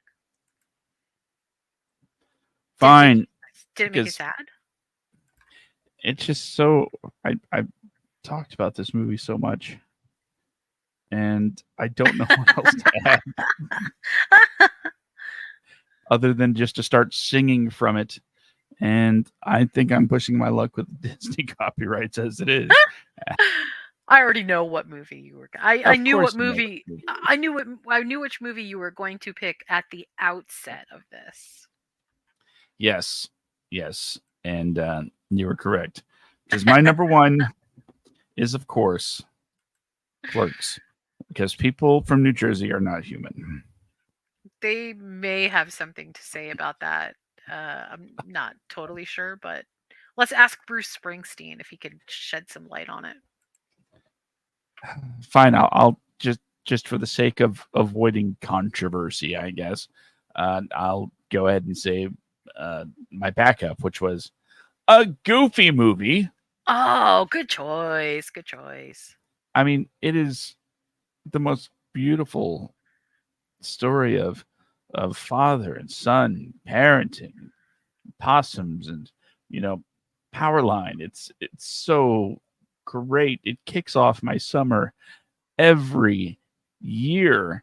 I'm riding out of the parking lot with After Today just blasting, and because of my current occupation that doesn't pay me money because we're on break, it is natural that I say the words, I'm gonna sit on my butt all the time because a Goofy movie is just exquisite. And then the thing is, this was put together by like the Disney like B or C team. That this wasn't like the team behind Aladdin and the Lion King and the Little Mermaid. No, no, they're just like, hey, can you guys put out like a Goofy movie? I don't know, just throw something together, have some music in it, I guess. And then the team's like, yeah, yeah, we could do that. You see them all gathered around the station, like, it's going to be about Goofy and his son. Like, Goofy has a son? Where's the mom? It's like, we don't have to worry about that. Goofy and his son. What's something you did with your dad when you were a kid? Like, well, we went on vacation, and it's always like these stupid places that didn't want to go to. It's like, yeah, but your dad was really into it, right? It's like, yeah, it's like this is universal for all of us. Okay, so this is what we're gonna do. Max wants to go somewhere else. Where does he want to go? What do kids like? I don't know, concerts. Hmm. Yes. Why does he want to go to a concert? And like in unison, everyone's like, a girl. Duh. Like, yes, teenage boy, crazy about teenage girl. He wants to go to this concert, but dad's vacation this thing's writing itself. Somebody start writing this down. And next thing you know, they're like, "Hey, can we get some music in here?" Like, someone's like, "Yeah, we got this whole Prince, Michael Jackson vibe thing going on. Can we work on that?" It's like, "Yeah, sure." And they came up with this like killer soundtrack. A Goofy movie, as I've said on this show, with these exact words, had no business being the banger that it was from top to bottom. I mean, from the opening to uh, Lester's Possum Park. Come on, that banjo pluck in and the yodeling. It's like yodeling. It's just so beautiful.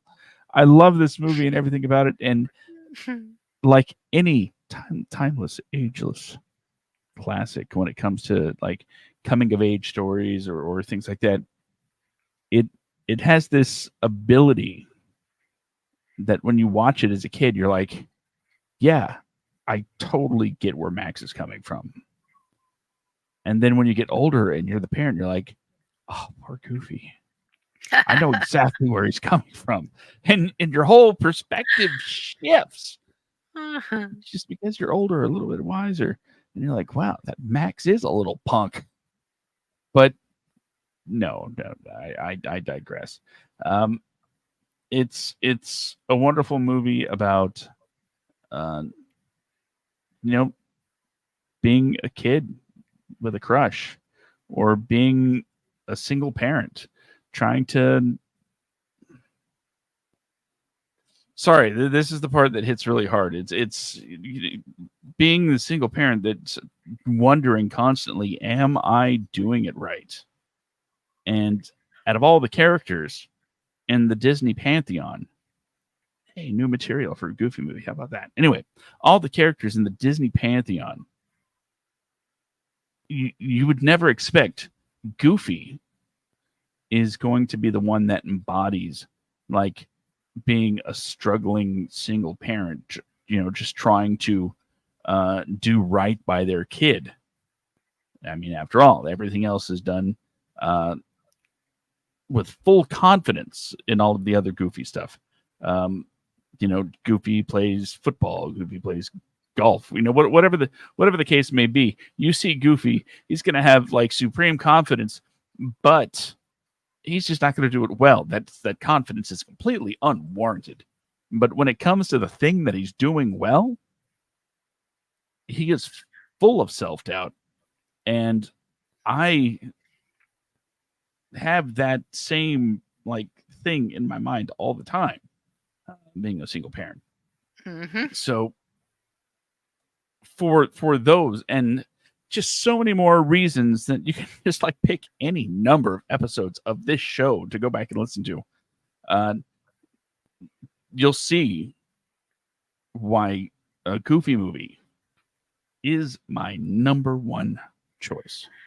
I actually, first of all, I love a Goofy movie because everything hits hard, and that's amazing and rare, especially for an animated movie where it's really easy to get things a little bit muddled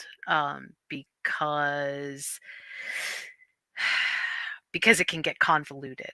But I think that a Goofy movie's biggest strength is that it never panders to either the child experience or the adult experience. And because it's not pandering to either of those experiences, it is inevitable that it will bring things to a head.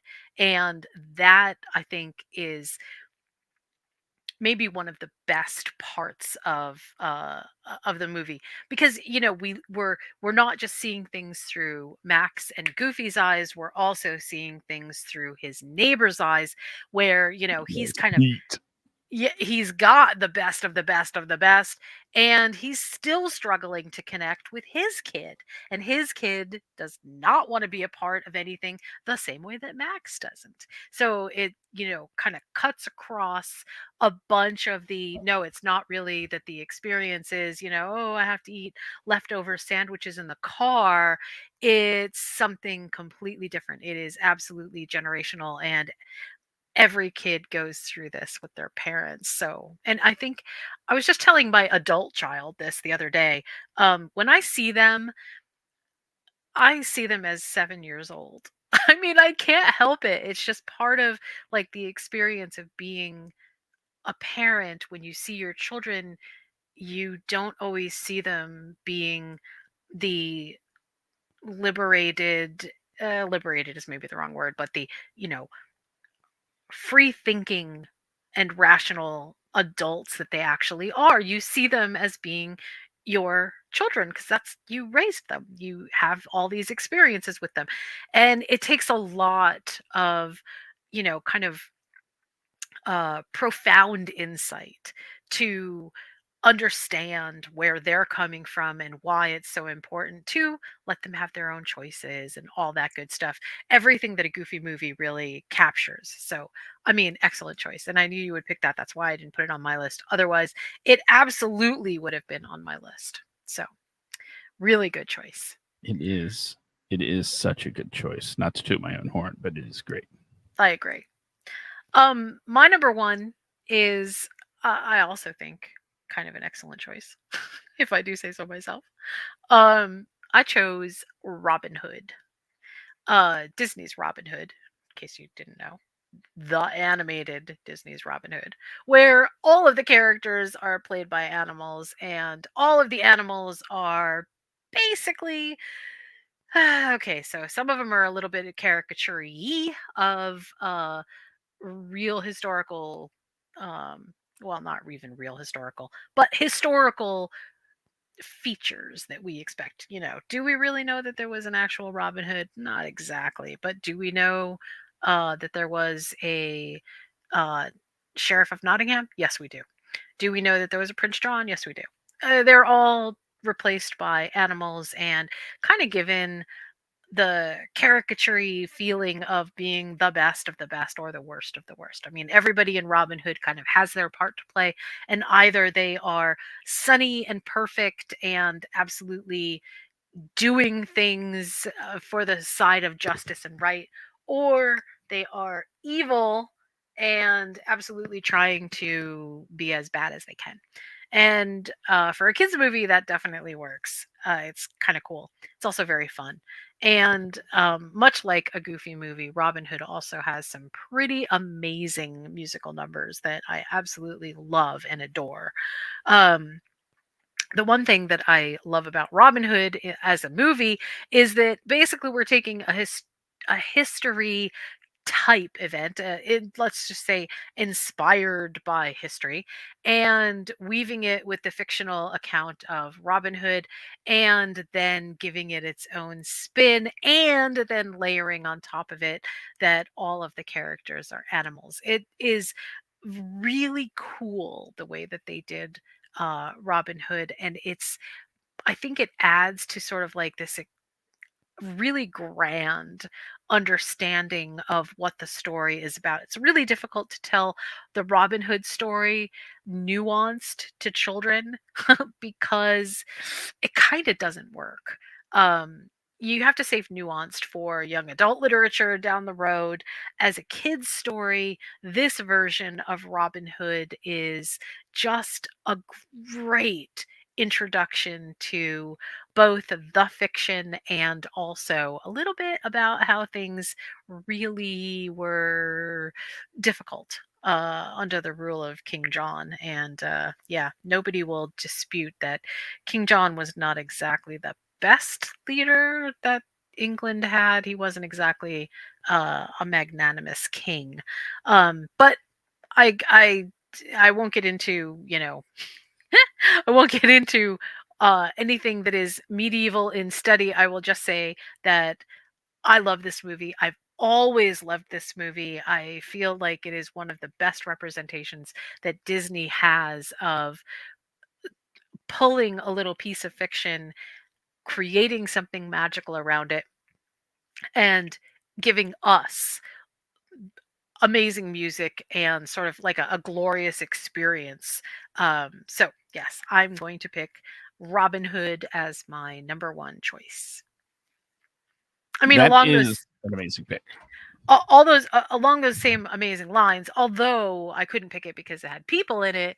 The Sword and the Stone gives me the same feel as Robin Hood, where it takes the fantastical and kind of weaves it into this fictive element, and I sort of love that. I love it because the Sword and the Stone was taken from um, uh, it's not the story of Thomas Mallory. It's not Morte d'Arthur.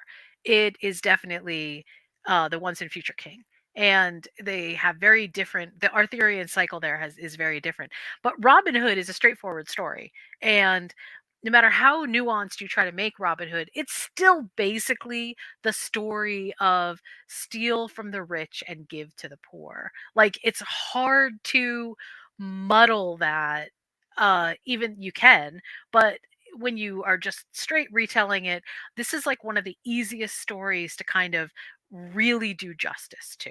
Pardon the pun. But yeah, it definitely stands out as being just that. It's simple as a story, but it's also just great because you can run with it and do all kinds of things with it. So, yeah. So that's my number one. That is, said an amazing pick. If I'm not mistaken, doesn't that have the voice of Phil Harris in it? It does. Yeah.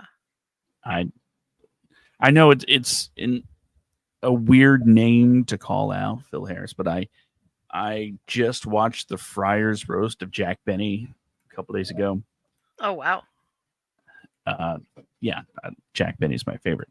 Um, so yeah, I just remembered he was Baloo in the Jungle Book, and I didn't remember if he was also in Robin Hood. Yep. He's the bear. He's Little John. Okay, Phil Harris, everybody, There you go. give it up for him. So that's our lists. Do you want to recap and then I recap and give, or is it I recap and then you recap and then I give the next Usually we assignment? go the other way around. So I'll recap, then you can give us some homework. Okie dokie. Go All for it. right. So my number 10 is The Lion King. Number 9 is Chicken Little. Number 8, Milo and Otis. Number 7, Robots. Number 6, Kung Fu Panda. Stairs, my old enemy. Number 6, The Dark Crystal. I did that wrong. Whoops, sorry. Okay. Number 5, The Dark Crystal. Number 4, Land Before Time. Number 3, A Bug's Life. Number 2, Disney's Ocean or Oceans. And number 1, Robin Hood by Disney. Well, this is my turn. My list is number 10, Ice Age 2. Number 9, Robots. Number 8, The Angry Birds movie. Number 7, Kung Fu Panda. Number 6, Horton Hears a Who. Number 5, Sing. Number 4, Cars. Number 3, Zootopia. Number 2, The Lion King. And number 1, not not like I said, it is a goofy movie, not the goofy movie, a goofy movie. That is my top 10. Are you ready for your next assignment? Ready. In a completely unparalleled move, I have decided to give us something a little off the Beaten path. Yeah, that's what I'm going to go with. You see, normally it's the lists are like, let's do movie. After all, it is the internet's favorite movie-centric list-making podcast. But every once in a while, you need to change things up and not necessarily make it about the movie more. Sometimes you need things a little more character-driven. So, with that being said, our next list assignment is as such. We are going to think long and hard. We're going to take a lot of time to think about this. What our favorite 1980s action heroes are. For clarification, we will be making a list of movies as usual, but rather than focusing on the movie itself, we're going to focus on the hero. And the 80s were a particularly interesting time for the action hero. A lot of them became very iconic and, quite frankly, launched a lot of careers just because somebody was like really, really cool looking when they walked away from an explosion. So that is what we are going to be doing for the next episode. So I hope you take some good time to really think about this topic, because you're going to have your list ready when it's time to roll. So, so let me also ask. So this could be a one-off, right? Doesn't have to be like a recurring role or anything. Right. It's not. It's definitely not necessarily tied to like franchise. It doesn't have to be a franchise player or she.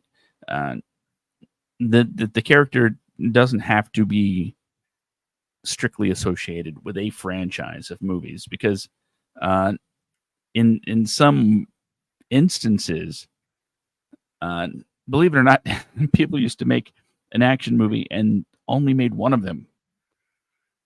Yeah, kind of I crazy, know. huh? Yeah, you mean you made this action movie that people liked and there aren't 10 by now? That's nuts. But Exactly. no, sometimes there was a one-off, and that one-off was enough to leave a lasting impression and make you think, wow, this hero, this action hero, is pretty rad. But of course, it was very much a time of movie stars. So you would say, I'm going to go see the new insert actor's name here movie. Right, Um, right. so there is that. And I wouldn't be surprised if there were multiple actors represented more than once between our two lists because of this. Um, although I would, in a perfect world, our list would not have any crossover as far as movies or heroes go, but would just be a complete sames as far as the actors in them. That would make me laugh. That yeah. That I mean, yeah, To go, yeah. you pick that actor, I pick that actor too. Different role, same great type of hero. So I that's go ahead. I think that the movies that I'm thinking, I actually have at least one one actor who has played multiple different roles, totally different ideas, absolutely action related, but it's the same actor, even though the movies that they were in are completely different. So yeah, yeah, yeah, you're right. The 80s was definitely the time of the movie star. I mean, you know, so were the 40s and the 50s, but who's counting them? Well, speaking of counting, I'm just going to go ahead and make a bold prediction. I say we will have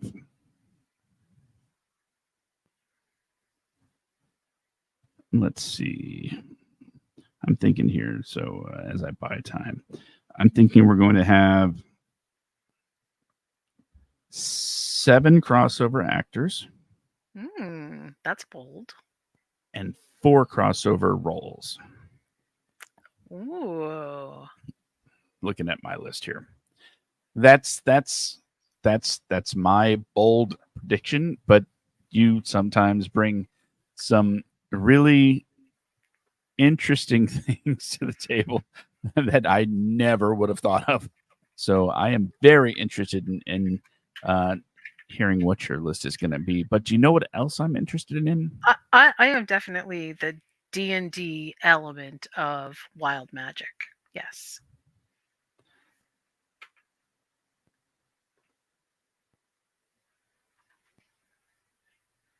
The air is dead because I rolled A nat fail. one. You Yeah, rolled a nat one. Yeah. Okay. I'm so sorry. You know what? Sometimes I forget that you don't actually play D&D, so I I just don't. always assume that every other nerd on the planet plays D&D, and I often get myself into trouble. See, that's a failed perception check. So I should have known that. I Should have. played White Wolf games. Werewolf, the Apocalypse. I Yeah, think I World of played. Darkness was great. That was definitely that's definitely the same type of style, but slightly more storytelling and a little bit less mechanics. D&D definitely has a lot more mechanics. We should do a show where we play this stuff.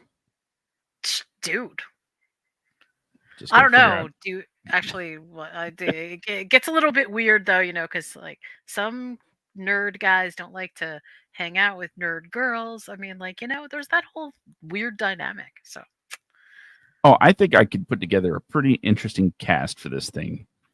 Um, just the stream yards are gonna run out.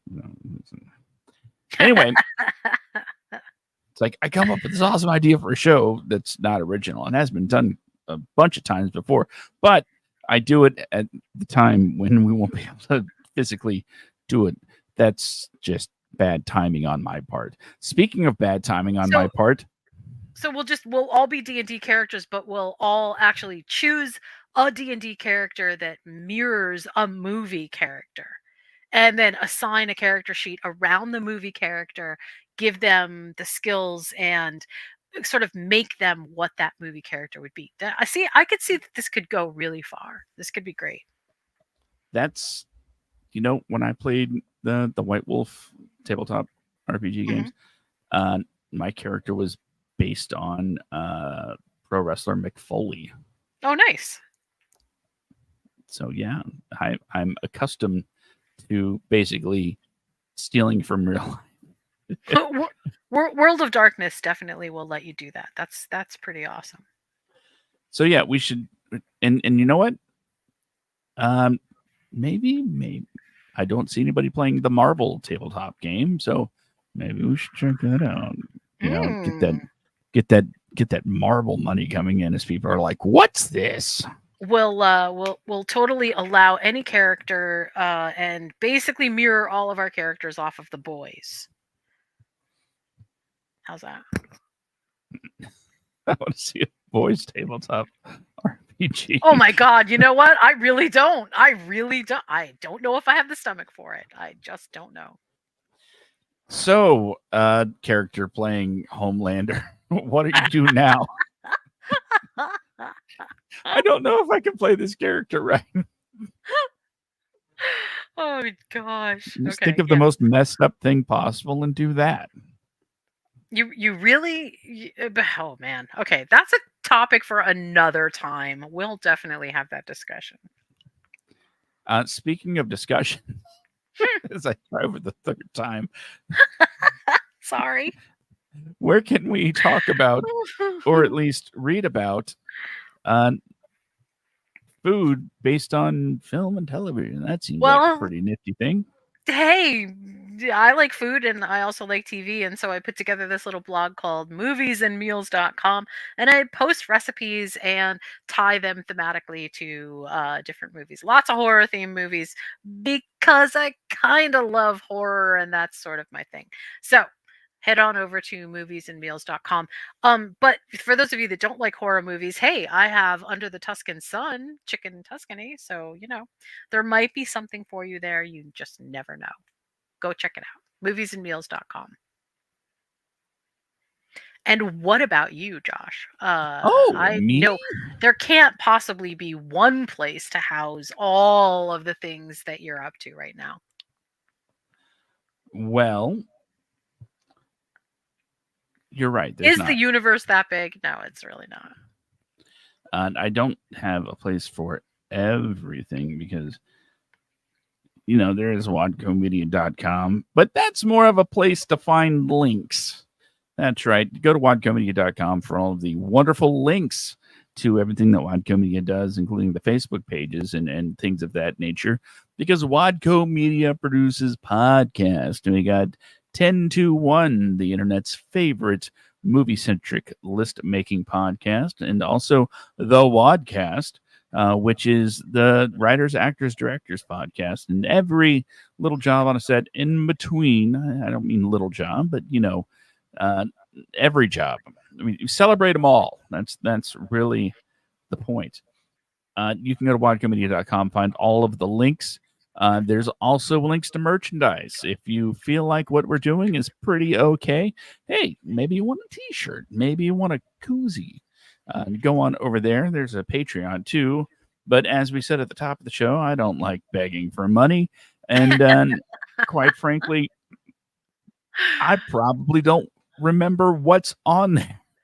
So basically what I'm saying is avoid that place, because merchandise, everything the light touches. What's that place?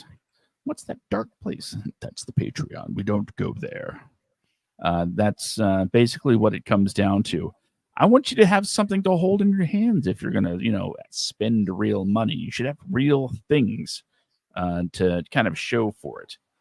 So, yeah, wadcomedia.com. But if you live locally to the Jacksonville area and you are into the local music scene, then you should go to Black Hat Vapor on Edgewood Avenue and go pick up your copy of School Paper. It's the zine that I put out with the help of our publisher, well, the publisher, City Bus Print, and the wonderful owner there, Charlie Shuck, who also hosts that Songwriter Spotlight that I mentioned earlier, where Liz Berlin will be performing Wednesday night, July 17th. And it's a lot of plugging going on. But School Paper, generally, a couple of wonderful articles written by guest articlists, but quite frankly, everybody's family when it comes to School Paper. And I write stuff too. This month, it's all about the local music community and how we've come together to help our friends in need, and and just how amazed we are at how awesome everybody is. I know it sounds weird, but trust me, the articles are full of emotion. It's great. School Paper. It's wonderful stuff. And that also has a Facebook page. You should probably check that out, but that's not linked on School or on Wadco Media. Why? Because, well, you forgot. Website doesn't get updated ever. Oh, there's that. Because I don't know how to do it, and Brandon's too busy. It's almost like you need a webmaster. Yeah, right? That would be awesome. Oh, if only you knew one. If only. Wait. It is what it is. It is what it is. And I thought, I'm going to start my own company. We're going to make $1 billion. I started my own company. It's going to cost me $1 billion. That is honestly the way of things, which is why that thing that I said at the top of the show is so important. Follow your bliss is like, okay, you're going to be happy. You might be poor, but you're going to be happy. I was just mentioning to my dad earlier as I was, perusing the want ads. By the way, if you feel like hiring a guy, I know someone that's kind of I mean, I Looking for a technically job? have a job, but I have one, but we're kind of on in between work right now. So, and maybe if the price is right, I don't have to go back to that other job. Just throwing that out there. But I was telling my dad earlier, it's like, you don't know how much money I'm willing to give up to be happy to go to work. That's that's a real thing. That's a thing that I'll only get paid half as much. Well, I guess I don't need Hulu. I'm fine. I Um, can have your Hulu password, right? there's a Don't get it on there.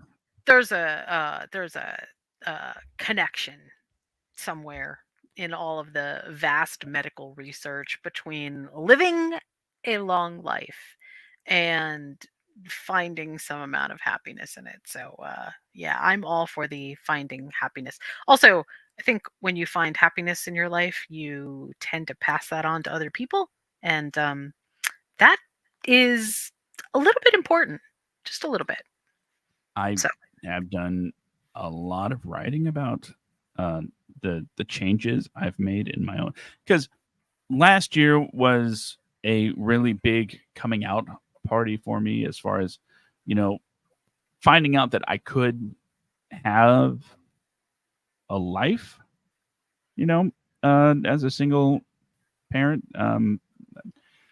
I know people are like, "Why did you wait so long?" I'm like, "Well, because I feel like I should be at home with my kids." And when the youngest one became a teenager, they were like, "Get out of the house." So they pushed me. They pushed me out into the world, and my wonderful friend Charlie Shuck kind of took me under his wing and introduced me to this just great group of people, and then had a great summer last year. This year, I'm very much looking forward to expanding on that, because even though I wrote a whole article about it in the school paper, maybe you should read that. But the idea was I was out, right? But I wasn't. I didn't feel like I was a part. You mm, know, I always felt like the guest, the plus one to my friend. Not and because I didn't contribute art. I didn't contribute, beautiful things to these beautiful people. I was just kind of there. And I started taking photos, and people were like, that's cool. But I still felt like I wasn't a part of the thing. Um, absolutely. then I started doing school paper, and uh, people just adopted it so whole, like completely. And it's become this thing. And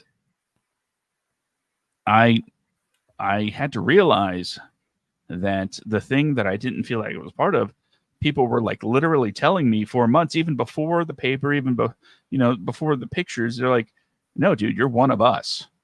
Like, and it's not like I just outright rejected that idea from them. I just rejected it from myself. That makes sense. Sure. So that was totally a me problem. But once I started, making that transition to, wait, I guess I do sort of contribute. I do add to this thing, and I feel a part of this. And I've been opening up more, becoming more of a human person, and uh, checking off like this mental checklist of things uh, like after what was it, Friday, after Friday night, uh, I I played guitar in front of people. Me, I played guitar in Cool. front of people, Nice. and it was one of those things that I checked off. I've done a lot of things that I didn't think that I was capable of doing socially this summer. What does this have to do with movies? Your guess is as good as mine. But every once in a while, it's you pull back the curtain a little bit to let people in on the mindscape that is your hosts. That's really all I could say about that. I never do that because I want people to actually listen to the podcast and I don't want to scare them away. So, yes. That's definitely why at the beginning of this very episode, we were like, we are totally lefties. Oh God. Okay. We're Anyway, just like it raise that flag at the beginning. in the So in trust the me. in the end, it doesn't matter at all. Doesn't matter. The only people listening this far are the people that would be sympathetic to the things that I just word vomited out. I have to agree that yeah, yep. So, Yep. with that being said, I guess unless I have any other terribly personal things that I need to say. Next week's episode, anecdotes. Yes, that's no. Next time it's action heroes. But who knows how I'm going to tie that into my life. You want to know when I felt like an action hero? When people wanted my photos. You know what I felt like Burt Reynolds in Smokey and the Bandit from the 1980s? Well, let me tell you, it was this time. We're too much sometimes, Jen. Yeah, whatever. Well, with that being said, I guess there's only one thing left to do. Can't imagine what that is. Say goodnight, Jen.